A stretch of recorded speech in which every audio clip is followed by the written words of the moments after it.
अरहंत भाषयत्तम गणहरदेवे गंतियं सम्मम प्रणमाम गिरिवर चरण भूषा महोपरि शिरसा भार अंग गिजा वियलिय मल मूड दसनुतिलिया विविय वर चरण भूषा म्यूट कर लीजिए, बाकी म्यूट कर लीजिए।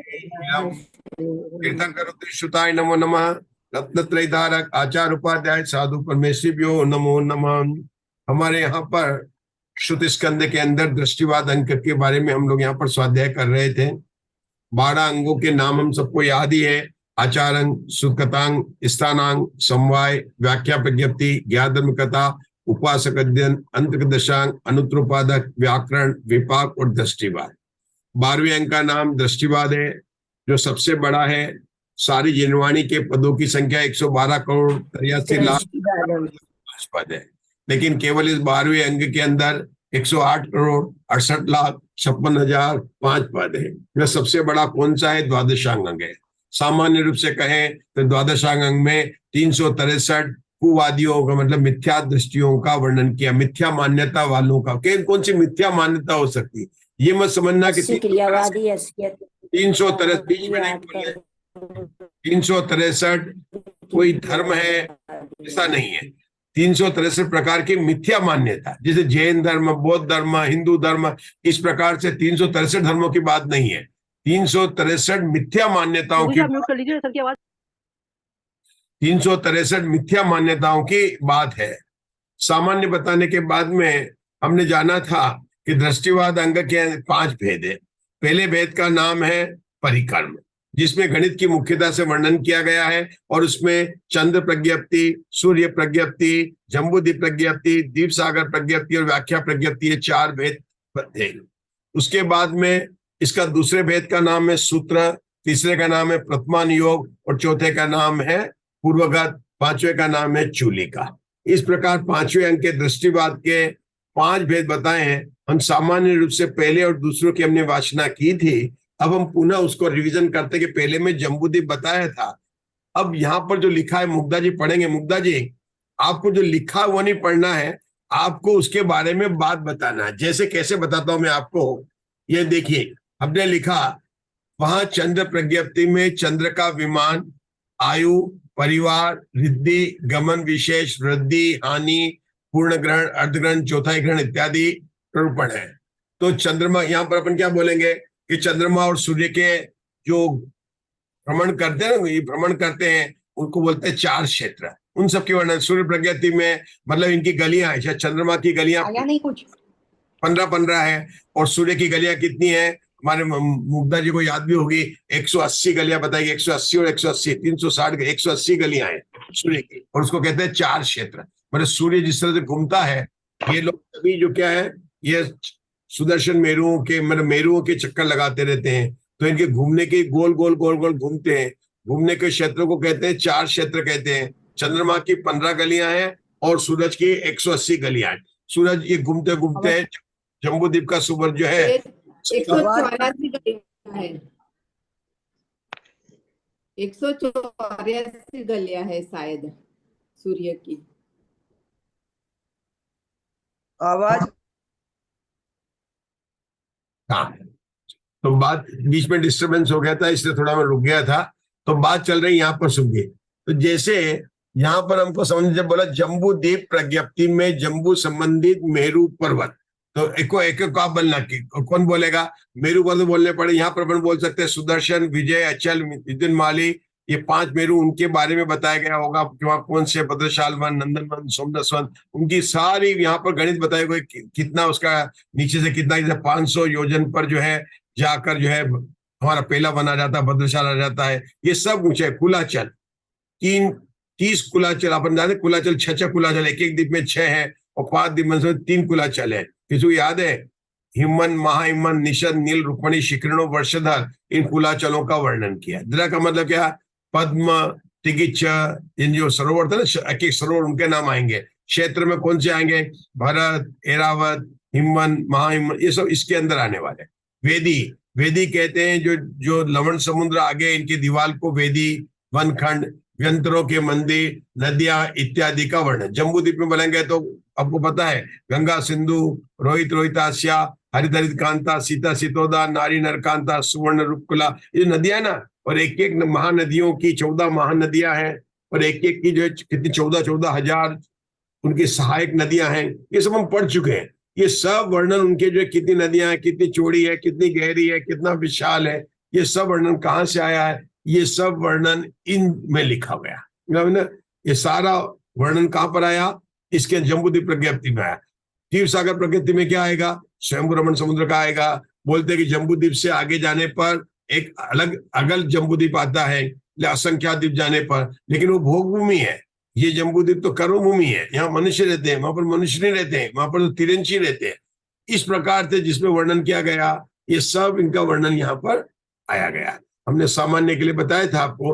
अब हम अब तीसरे वेद पर जहाँ सूत्रयति पर हमने पढ़ा था, तो वहां पर क्या बताया कि 363 इसमें क्रियावादी, अक्रियावादी, अज्ञानवादी, विनयवाद, उनके 363 भेद का और उनके पूर्व पक्ष का वर्णन किया गया। कोई बताना चाहेगा पूर्व पक्ष का मतलब क्या? पूर्व पक्ष का मतलब क्या? जो पूर्व दिशा से पक्षी उड़ के आए उसका नाम पूर्व पक्ष। पूर्व पक्ष का क्या अर्थ है? पूर्व पक्ष यानी जो अन्य मति वाला पक्ष रहता है उसको बोलते हैं पूर्व पक्ष। पूर्व पक्ष। बहुत बढ़िया मुग्धा जी, बहुत सही बताया आपने। लेकिन ऐसी बातें अपने समय सार में भी आई है। जब सांख्य मति की गाथा चलती है ना, 322 324 आप पूर्व पक्ष प्रस्तुत करते हैं, फिर उसके बाद मतलब जो अन्य मत वाले क्या मानते हैं उसको बताना, फिर उसका युक्ति और लॉजिक से करना। जो अपने कल पढ़ा था, कौन सी कथा पढ़ी थी? विक्षेपणी कथा पढ़ी थी कि पहले पूर्व पक्ष का रखते हैं, उसके बाद उस मान्यता का युक्ति और न्याय से खंडन करते हैं, और तीसरा विश्व मत का मंडन करते हैं। तो ये पूर्व पक्ष तो यहाँ पूर्व पक्ष में क्या है कि जो मिथ्यात्व वाले जो है ना, वो अपने को क्या क्या उनकी मान्यता है उनको कथन करना, उसको कहते हैं पूर्व पक्ष। यहाँ पर देखो लिखा है पूर्व पक्ष द्वारा वर्णन किया गया न्याय की भाषा। चलिए अब कस्तूरी जी पढ़ रहे हैं आगे प्रथमान योग। हाँ पढ़ती हूँ। प्रथमान योग प्रथम अर्थात मिथ्या दृष्टि, अवृत्ति, विशेष ज्ञान रहित उसको उपदेश देने के निमित्त प्रवृत्त हुआ जो अधिकार अर्थात अनुयोग उसे प्रथमान योग कहते हैं। उसमें 24 तीर्थंकर, 12 चक्रवर्ती, 9 बलभद्र, 9 नारायण, 9 प्रतिनारायण, इनमें इनका 63 शलाका पुरुषों का पुराण वर्णन किया है। देखिए यहाँ पर प्रथमान योग की बात आ गई। यहाँ पर तो अपन कहते हैं कि जिनवाणी के जो 4 भेद के प्रथमान योग, कर्णानि योग, चरणानि योग, द्रव्यानि योग, ऐसे विभाजन हमको कहाँ पढ़ने में आते हैं? रत्नकर्ण शावकाचार्य में समुद्र भद्राचार्य ने दूसरे अधिकार जिसका नाम है सम्यक ज्ञान अधिकार, रत्नकर्ण शावकाचार्य, जिसका कि इस वर्ष में पूरे हिंदुस्तान के अंदर जगह जगह स्वाध्याय चल रहा है। आपको पता उसमें 3 अधिकार है। पहला सम्यक दर्शन, दूसरा सम्यक बराबर नहीं है, आवाज बहुत कट कर रहे हैं। मधु जी म्यूट कीजिए, आपका भी डिस्टरबेंस आ रहा है। मेरे करने से कुछ नहीं फर्क पड़ रहा है, उनका इंटरनेट की प्रॉब्लम। तो प्रथमान योग की बात आ रही है, तो प्रथमान योग के वर्णन, इन 4 योग के वर्णन हमें कहां पर मिलते हैं? रत्नकर्ण शावकाचार्य के दूसरे अधिकार में 4 वहां पर मिलते हैं। वहां पर प्रथमान योग किसे कहते हैं? चरणानि योग, द्रव्यानि योग, उनकी परिभाषा है। मोक्ष मार्ग प्रकाशक में तो बाद में उनको पंडित जी ने एक्सप्लेन किया 8वें अधिकार में। मोक्ष मार्ग प्रकाशक में 8वें अधिकार में बात आई है। मैं आप लोगों को क्यों ध्यान दिला रहा हूं कि ये बातें तो अभी की है, और ये तो द्वादशांग जिनवाणी की जो विभाजन है, ये गौतम गंधर्व ने जो रचना की उसके हिसाब से, मतलब ये सब बातें तरह से शलुक परिषद वहां पर आई होगी। मतलब जो हमारे भगवान महावीर के निर्वाण जाने के बाद में जो 12 अंक को ज्ञाता, 11 अंक के ज्ञाता, उन सबको इनके ज्ञान था, वो ज्ञान था, वो आचार परंपरा से चलता आ रहा था। अब देखे जाए तो सबसे पुराना प्रथमान योग का ज्ञान कौन से शास्त्र में उपलब्ध है? जो मूल प्रथमान योग जो वो तो नहीं पता है, वो तो ज्ञान नहीं है, लेकिन जो हमारे पास में उपलब्ध है वो कौन सा ग्रंथ है? कौन बताएगा? अशोका जी बता रहे हैं दिल्ली से। वो कौन सा ग्रंथ है जिसमें प्रथमान योग का सबसे पहले उत्तर मैंने नोट कर लिया। और कौन बताना? आपने उत्तर दे दिया, आगे और कोई बताना चाहता है? मैं बताता हूं।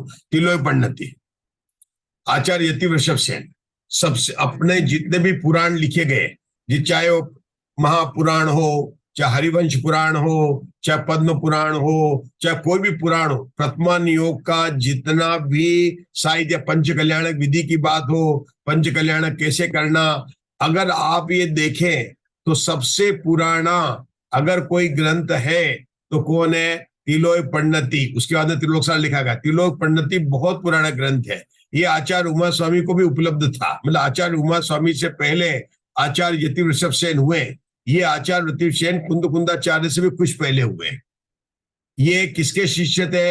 ये गुंडर भट्टारक के शिष्य थे, जिन्होंने कषाय पाउड को नागहस्ती और आर्यवंशु को पढ़ाया था। और उन नागहस्ती और आर्यवंशु से ज्ञान प्राप्त करने थे यति वृषभ सेन, यति वृषभाचार्य। इन यति वृषभाचार्य ने कषाय पाउड पर चूर्णी सूत्र लिखा और उन्होंने तिलोय पण्णति, ये दो ग्रंथ उनके बहुत बहुत प्रसिद्ध है।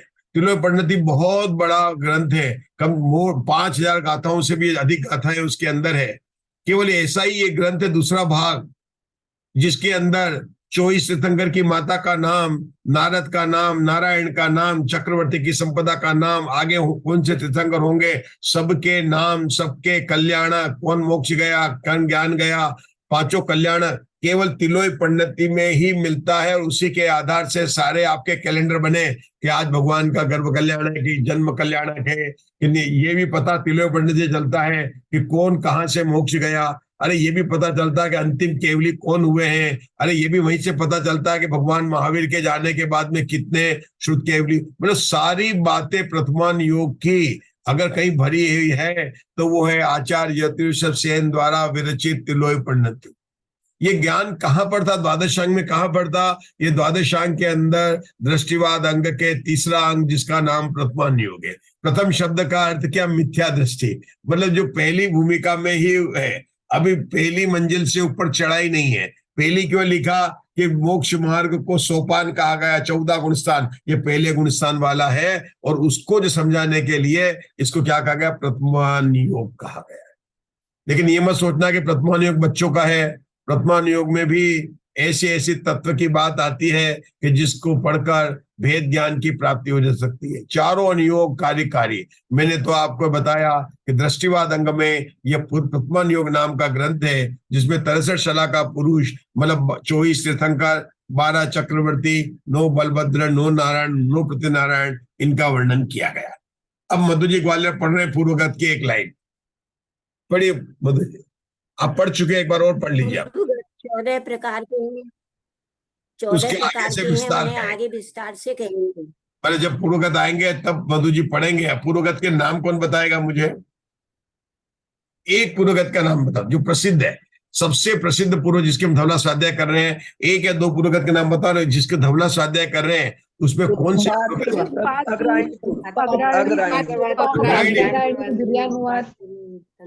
उत्पाद, अग्रायणी, विजयनुवाद, अस्सी प्रवाद, ज्ञान प्रवाद पूर्व, फल प्रवाद पूर्व, सत्य प्रवाद पूर्व, आत्म प्रवाद पूर्व, व्याख्यान पूर्व, विद्यानुवाद पूर्व, कल्याण पूर्व, प्राणानुवाद पूर्व, क्रिया विशाल पूर्व, लोक बिंदु पूर्व। मैंने एक अभी प्रसिद्ध नाम था आशाबेन का, सही था उत्तर अग्रायणी पूर्व जो है वो प्रसिद्ध है। पहले पूर्व का नाम है उत्पाद पूर्व, दूसरे पूर्व का नाम अग्रायणी पूर्व है, जो इस काल में बहुत महत्व रखता है कि इस अग्रायणी पूर्व के ही महाकर्म प्रकृति प्रावर्त का ज्ञान हमारे आचार्य धरसेन को था और उसी से षटखंडागम ग्रंथ की रचना हुई। तथा पांचवा ज्ञान प्रवाद पूर्व भी बहुत प्रसिद्ध है, क्योंकि उसका ज्ञान गुंडर भट्टारक को था और उससे आगे जो द्वितीय सूत्र स्कंद की रचना हुई। दूसरा और पांचवा पूर्व बहुत विशेष है, हम सभी के लिए सबसे विशेष है। हम इन पूर्वों के बारे में बाद में बताने वाले हैं, लेकिन उसके पहले चूलिका है जो कि ममता जी दोषी पढ़ रहे हैं। चूलिका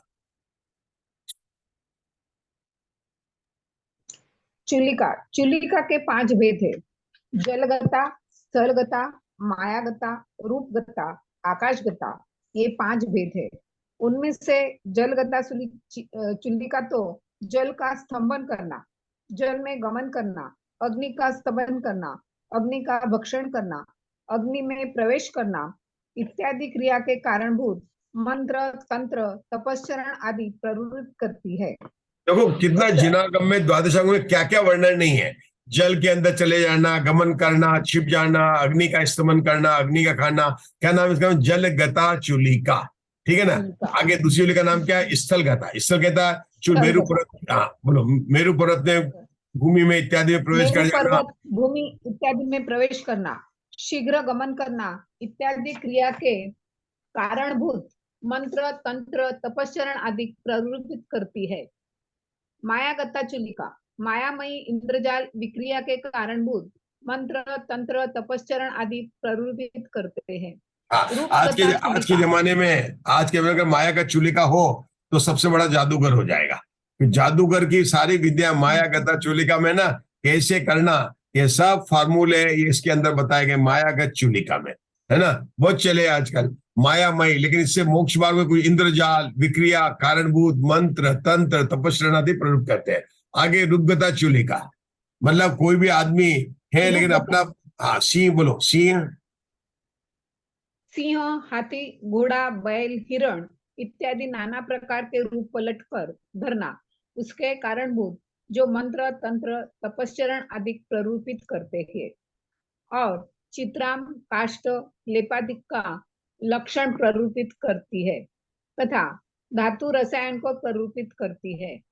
तथा आकाशगता चुलिका आकाश में गमन आदि को कारणभूत मंत्र तंत्र आदि प्ररूपित करती है। इस प्रकार चुलिका के 5 भेद जानना। चुलिका के 5 भेद बताए, जैसे पहले बताए थे। पहले किसके 5 भेद बताए थे?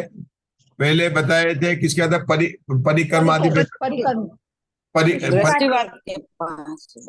के पहले सबसे पहले दृष्टिवाद के बताए थे। और दृष्टिवाद का पहले भेद का नाम क्या था? परिक्रम था, है ना। परिक्रम के 5 परिक्रम के 5 परिक्रम के 5 भेद बताए थे, ठीक है ना। वहां पर आया था चंद्र प्रज्ञप्ति। अभी यहाँ चूलिका के भी 5 भेद बताए, है ना। तो दृष्टिवाद के 5 भेद, दृष्टिवाद के पहले अंक के 5 भेद, दृष्टिवाद के 5वें अंक के 5वें भेद के 5 भेद। दूसरा भेद का नाम क्या था? 363। तीसरे भेद का नाम क्या था? 63। चौथे भेद का नाम क्या था? 14। 5वें का नाम था 5। मतलब कैसे बताया मैंने आपको याद करने के लिए। दृष्टिवाद के 5 भेद होते हैं, उसमें क्या करेंगे? 5, 363, 63, 14 और 5। क्या बताया मैंने? क्योंकि पहले 5 का अर्थ क्या था? बोलिए। सूर्य प्रज्ञप्ति, जम्बू चंद्र प्रज्ञप्ति, ज्ञान ज्ञप्ति, दूसरे 363 का मतलब 363 मिथ्यात्वादियों का वर्णन किया, वो दूसरा 363 हो गया। तीसरा हो गया प्रथमा युग में किसका वर्णन है? 63 का वर्णन है, तहसील शलाका पुरुष का। चौथे में क्या है? 14 पूर्व है। और 5वें में क्या आ गया? फिर 5 आ गया, ठीक है ना। इसमें कौन सी आ गई? सारी आ गई। रूपगता, हम बता पूछ रहे हैं आप, 1 मिनट। मायागता, जलगता, थलगता, आकाश में कैसे गमन करना। कोई आचार्य हैं जो आकाश में गमन करते थे, वो लेप लगा के, आचार्य पूज्य पाद स्वामी, वो अपने पैरों में लेप लगा लेते थे और आकाश में गमन करते थे और विदेश क्षेत्र तक गए। वो एक बार नहीं गए, कई बार गए। हाँ राजुल जी बताइए, पूछिए राजुल जी, क्या पूछ रहे हैं? कुछ नहीं पूछना सर, मैं तो कह रही, मैं बता रही हूँ। हाँ भैया मैं ये कहना चाहती हूँ कि सूर्य की 184 गलियां है, चंद्र की 15 है और सूर्य की 184 गलियां है। हाँ, चंद्र की 15 है और सूर्य की तो 160 है। 180 हो गई, 180 है, क्योंकि 360 तक 180 184 है। 184 है। 184 1। हाँ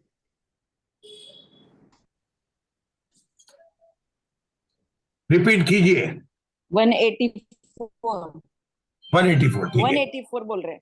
हाँ 184 हुए, मतलब 180 वो जाएंगे बाकी 365 दिन हो जाते हैं ना, तो 408 उससे आपसे कुछ अधिक वर्ष और कम वर्ष होते रहते हैं, तो वो है। लेकिन लगभग 180 गलियां और 184 हो सकती है, बराबर है ना। आपने चंद्रमा की तो 15 गलियां, अमावस की 15 और ये पूर्णिमा की 15 है ना, 15 गलियों में घूमता है। इस तरह से बात बताती, ठीक है। चलिए बहुत बढ़िया, चलिए आगे बढ़ेंगे। अब आगे क्या बता रहे हैं? ये पढ़ लिया आपने। ये कौन पढ़ रहा था? मंजुला जी पढ़ना। ये चंद्र प्रज्ञप्ति से भेद कहे, हाँ, ये चंद्र प्रज्ञप्ति से लेकर भेद गए। जल्दी।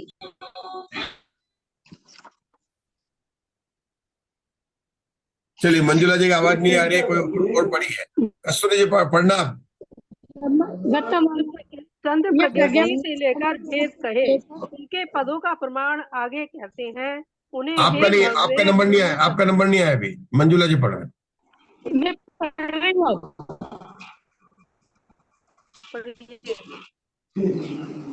चालू है ना? हाँ, मैं पढ़ रही। ये चंद्र प्रज्ञप्ति से लेकर भेद कहे, ये स्क्रीन पे है। ये चंद्र प्रज्ञप्ति से लेकर भेद कहे, उनके पदों का प्रमाण आगे कहते हैं। उन्हें हे भव्य तू जान, गत नम मन गो रम मर गत जवगात नो ननम जल लखा मनन गम मन नो नामम रन धज धरानन जलादि। रुकेंगे। हाँ, बताइए अशोका जी, आप पढ़िए, आपको पढ़ना था ना, पढ़िए। एक मिनट रुक जाइए, मंजुला जी रुक जाइए। अशोका जी बोल रहे हैं, वो पढ़ेंगे। पढ़िए जजलखा, बताइए जजलखा। सबकी आवाज कट रही थी, मैंने इसलिए बोलने लगी थी। हाँ, जजलखा का क्या मतलब होता है, बोलो। कौन सा जज? हाई कोर्ट, हाई कोर्ट का जज के कौन सा जज? अशोका जी, दिल्ली में हाई कोर्ट है, सुप्रीम कोर्ट। जजलखा सुप्रीम कोर्ट। अक्षर के वो निकालने पड़ेंगे ना शब्द इसके। एक मिनट सुनिए सुनिए, अभी 80 लाख पर सूफी नामक भेद है। मेरे को जजलखा कौन समझाएगा?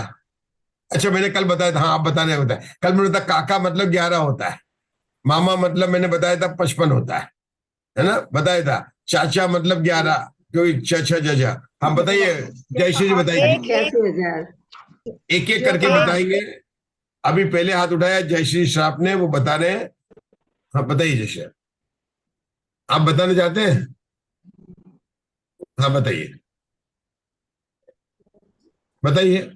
ज का मतलब 3 आएगा, 3। हाँ, अगर अपन उसने चाचा जा, लेकिन कल हमने बताया था कि 8 आएगा, 8 आएगा, 8। 8 आएगा। बहुत बढ़िया। देखो आप लोग धीरे धीरे बोलो। हाँ हाँ, मतलब 88 लाख हो गए। जजलखा का मतलब हो गया 88 लाख। जजलखा का मतलब क्या? 88 लाख, है ना? अच्छा, शांति रखे, बीच में नहीं बोले। एक जो बता रहा है, जब बताने वाला सही बताए तो आप लोग साथ में बोलते ना, तो सुनने वाले को बाद में जो टेप सुनते हैं उनको भी डिस्टर्ब होता है, और आपको अंतराय कर्म का बंद होता है। हाँ, बताइए राजुल जी, आपने बताया था ना 88 जजलखा। बहुत बढ़िया। कैसे बताया था राजुल जी? जजलखा का अर्थ बताना है, कैसे निकाला आपने? ये पहला अक्षर जी हाँ, बोलिए बोलिए, आप सही बोल रहे हैं। बोलने का प्रयास, आपका उत्तर भी सही था। ज पहला अक्षर है, फिर और दूसरा ज है, और खे दूसरा अक्षर है, और ले ना तीसरा अक्षर है, और खे दूसरा अक्षर है।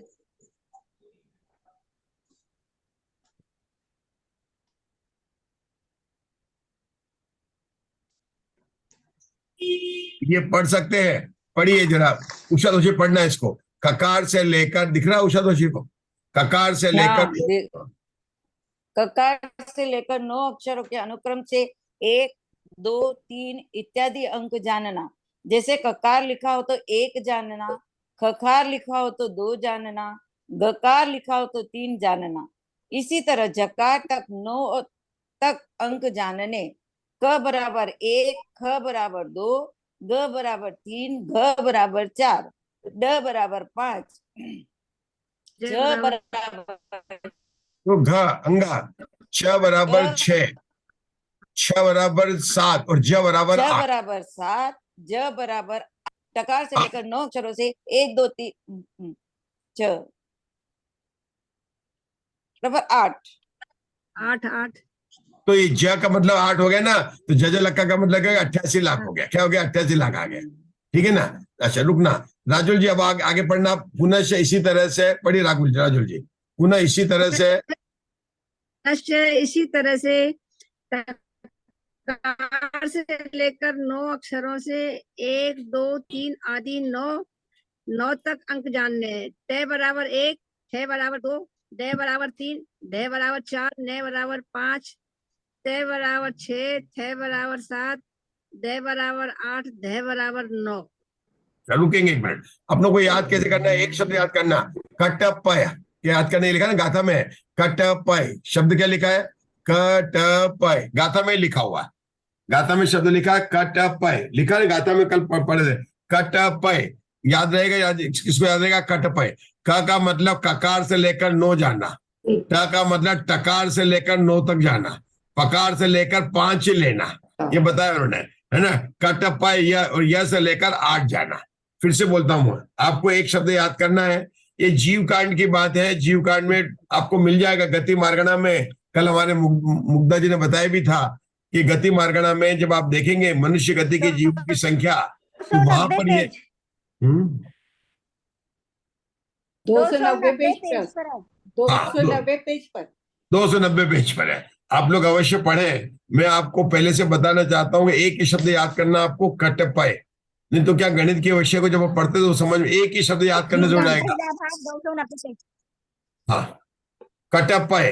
क में कितने लेना? लगातार 9 अक्षर लेना, ट से 9 अक्षर लेना, प से 5 लेना, और फिर य से 8 लेना।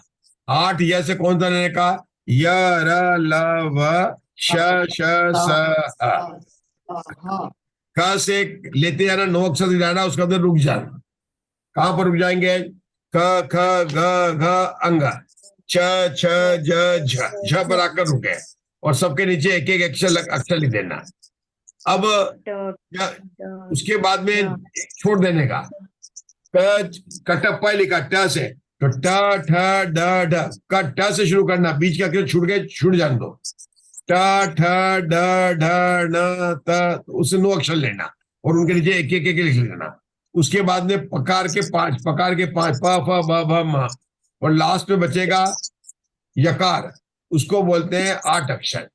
ये क को ककार बोलते हैं, ख को ककार बोलते हैं। जैसे अपन पढ़ते हैं रोज, अपवित्र पवित्रो वह हकार शब्द आता है। हकार मतलब अरंत से लेकर अ से लेकर हकारा तक, है ना, जितने भी अक्षर है। अरम मिति अक्षरम, तो अरम अ से लेकर हकार तक जितने अक्षर है, अरम मित्यक्षरम। ये अपन रोज अपवित्र में बोलते हैं पूजा के अंदर। माता अरम मिति अक्षरम, अ से लेकर हकार तक जितने अक्षर हैं उन सब की बात करते हैं वहां पर पूजा। इनको बोलते हैं बीजाक्षर बोलते हैं। अ से लेकर हा, उसको बोलते हैं अरम मित्याक्षरम ब्रह्मवाचकम परमेशिना सिद्ध चक्र सद्बीजम सर्वतः प्रणमाम्यम। ये अपन रोज बोल रहे हैं अपन पूजा के अंदर। अरम मित्याक्षरम ब्रह्मवाचकम परमेशिना सिद्ध चक्र सद्बीजम सर्वतः प्रणमाम्यम। क्योंकि सिद्ध चक्र में इन सबका प्रयोग किया गया, और सिद्ध चक्र विधान जब करते हैं तो सबसे पहले इन्हीं अक्षरों की पूजा करते हैं।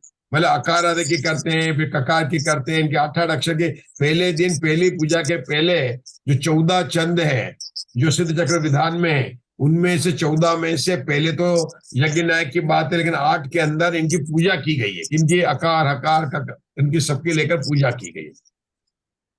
बस गिनती का अंतर है, वहां पर 5-5 लिए थे टोटल, बल्कि आपने 9, 9, 5 और 8 लिए। क्या लिए? 9, 9। तरीका वही है, 1-2 लिख कर बताया। ये सब बातें कहां पर जानने की पड़ेगी? यहाँ पर लिखा था ना, इन्होंने ककार जकार जो बात लिखी थी, उस बात को देखने के लिए मैंने आपको बताया कि कहां से ये बात आई। जो गाथा पढ़ रहे थे मंजुला जी, वो गाथा सहनानी को, किसको? गतनम मनगम। तो जो ग का अक्षर है, तो ग का 3 है, हमने पढ़ा ही है। त का आएगा, उसमें आगे आएगा, न का 0 होता है, म का जिसका जितना अक्षर हो, त थ द ध न म, ये बात उन्होंने पूरी रूल में बताई है, उस तरह से निकल जाता है। जैसे अब मेरे ख्याल से समय हो गया अपना, अपन विषय करेंगे, नहीं तो जिनवाणी स्तुति नहीं हो पाती है। अपन अब रुकेंगे यहाँ पर। हो सकता है द्वादशांग का विषय है, हमें 14 अंक के बारे में जानना है, तो हम इसको बराबर जानने का प्रयास कर रहे हैं। एक बात आप लोगों से पूछना चाहूंगा कि ये विषय में आपको कोई नई जानकारी मिल रही है कि नहीं मिल रही? कमलेश जी भी ज्वाइन किए हैं आज तो, अंजना जी भी हैं, मतलब ये द्वादशांक जिनवाणी के बारे में कुछ नई जानकारी मिल रही है आपको कि नहीं? ये काका का इसका नंबर वगैरह नंबर जो अच्छी दिए मिल रही है। बहुत अच्छा लग रहा है। हाँ क्योंकि अपना अक्षरों से ये नंबर है। यदि अपने आप करके देखेंगे तब आएगा। क्योंकि मुकेश जी भाई साहब, मंदिर में अपन हाथ जोड़ लेते हैं, समझ जिनवाणी मेरे को आ के गया, सब कर लेते हैं, परंतु लेकिन जिनवाणी का विषय क्या है और अपन कहीं से मूल ग्रंथ की गाथा से पढ़ रहे हैं। मैं तो उसी को समझाने का प्रयास कर रहा हूँ और थोड़ा आप लोगों के मतलब अपने उसमें रह जाए, स्मरण शक्ति में रह जाए, तो इसका प्रयास कर रहा हूँ। तो ये द्वादशांक जिनवाणी का हम स्वाध्याय कंटिन्यू रखेंगे। अब अपना समय हो चुका है। अब हम, हाँ अंजना जी, आप कुछ बोलना चाहते हैं क्या? आपको बहुत बहुत धन्यवाद हमारे लिए। देखिए, अंजना जी ने खोला, इसका मतलब कुछ बोलना चाहते हैं। कमलेश जी, आप ज्वाइन हो रहे हैं, मैं बहुत बोल अच्छा रही हूँ, बहुत अच्छा लग रहा है, बहुत अच्छा लग रहा है, बहुत बढ़िया। हमको बहुत अच्छा लग रहा है। हाँ, ये द्वादशांक जिनवाणी वाले में जानना चाहिए, ऐसी चीजें है ना। इतने अच्छे से समझाते हैं आप, मुझे तो सारी जानकारी बार मिल रही है। नहीं तो अपन कंटिन्यू रखेंगे, पूरा समझेंगे, द्वादशांक के बारे में अपन पूरा जानने का प्रयास करेंगे। जो शुद्ध स्कंद है, मंजुला जी को कैसा लग रहा है इंदौर के अंदर इस शुद्ध स्कंद के बारे में? भाई देखा तो सबने है शुद्ध स्कंद। बहुत अच्छा लग रहा है, बहुत बढ़िया। आशा बहन को कैसा लग रहा है? मुझे तो पूरी जानकारी सब आशा बहन तो बता नहीं रहे, आशा कैसा लग रहा है? अच्छा लग रहा है, कुछ नया समझने को मिल रहा है यहाँ। अरे बहुत अच्छा है ये, इसको जानना, यही चीज जानने की है, बाकी क्या है नहीं। सोनागिरी में लिया था ये विषय। हाँ, नहीं ऐसे लेते जो प्रचलित विषय है उन्हीं पर स्वाध्याय चलता है। मैंने देखा है कि शिविर वगैरह में क्या हो रहा है, आप लोग बता दो, जो चालू विषय वही लेते हैं, नए नए नए। आप 3 बार 4 बार जाएंगे, ऐसा नहीं है, वो भी अच्छा है, नए नए लोग आए उनके लिए अच्छा, वो मैं नहीं कह रहा हूँ, लेना चाहिए, लेकिन नए नए विषयों का भी तो होना चाहिए ना। हमने जो धवला स्वाध्याय किया उसका कारण ही यही है कि धवला जी का स्वाध्याय ज्यादा नहीं होता है, तो हमको 2 जगह से प्रेरणा मिली। एक तो मंगलायतन से मिली, मुझे आदरणीय पवन जी ने मुझे प्रोत्साहन किया, और दूसरा जो है सोनागिरी के जो डॉक्टर तन्मय जी हैं, उन्होंने, मुकेश तन्मय जी ने, उन्होंने प्रोत्साहन किया। उन्होंने तो इतना ही बोला था कि भाई नए नए ग्रंथों का भी स्वाध्याय होना चाहिए, बहुत सारे ज्ञानार्णव है, षटकंडागम है, तो हमने कहा कि बिल्कुल पद्मनंदी विंशंति का है, इन सबके स्वाध्याय होने चाहिए। चलिए जिनवाणी स्तुति आज कौन करेंगे? आज तो अशोका जी करने को है, आज 2 स्तुति करेंगे, पहले अशोका जी, दूसरा मुग्धा जी। मधु जी, मधु जी, मधु जी, हाँ बोलिए, 2 जिनवाणी स्तुति करिए। जिनवानी हो भगवन भ्रमण निवारण कारण, आपा पर पहचानी हो शिव थानी निशानी। जिनवानी हो कुमत पिशाच मिटावन लायक, स्याद मंत्र सुखवानी हो। बुध जन मन वक तन कर निश दिन, सेवा सुख की खानी। शिव थानी निशानी जिनवानी। चलिए अशोका जी, आपको बोलनी स्तुति नंबर 2। जिनवानी के ज्ञान से सूझे लोकालोक, सोवानी मस्तक नमो सदा देतु को। वो जिनवानी भारती तो जपो गुण, जो तेरी शरण है सो पावे। तो बार नमो पावे।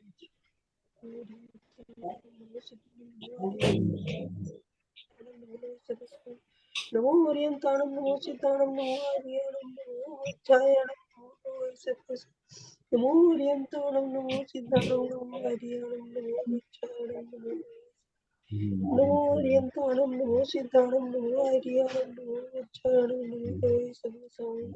नमो ओरियंताणम, नमो सिद्धाणम, नमो आर्याणम, नमो वज्रायणम, नमो ओरियंताणम, नमो सिद्धाणम, नमो आर्याणम, नमो वज्रायणम, नमो सत्पस। नमो ओरियंताणम, नमो सिद्धाणम, नमो आर्याणम, नमो वज्रायणम, नमो सत्पस। नमो ओरियंताणम, नमो सिद्धाणम, नमो आर्याणम, नमो वज्रायणम, नमो सत्पस। नमो ओरियंताणम, नमो सिद्धाणम, नमो आर्याणम, नमो वज्रायणम, नमो चंदागम जी महान ग्रंथ की जय। की जय जय जय बालसंग गिनवाणी माता की जय हो। की जय। जय।